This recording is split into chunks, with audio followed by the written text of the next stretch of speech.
எங்கள் வீட்டு குட்டி செப்பை பாருங்க. ஒரு நிமிஷம் இப்போ தான் கிச்சன்லேருந்து போய் ஹாலில் உட்காந்தேன்.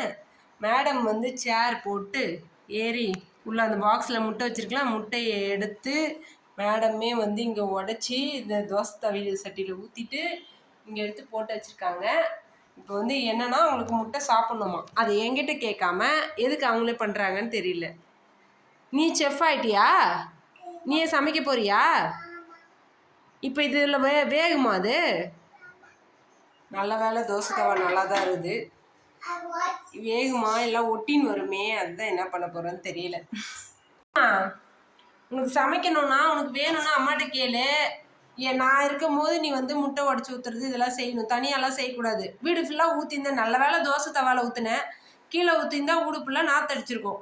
அம்மா எப்படி க்ளீன் பண்ணுவேன் நான்? பாவம் இல்லையா அம்மா? முட்டையை எடுத்தாங்க, அதுக்குள்ளே நான் வந்துட்டேன். அதை வச்சுட்டாங்க. இது ஒன்று மட்டும் எப்படி வேகுதுன்னு பார்க்கலாம். இது எடுக்கிறதுக்குள்ளே எல்லாம் ஃபுல்லாக ஒட்டின்னு வரும்.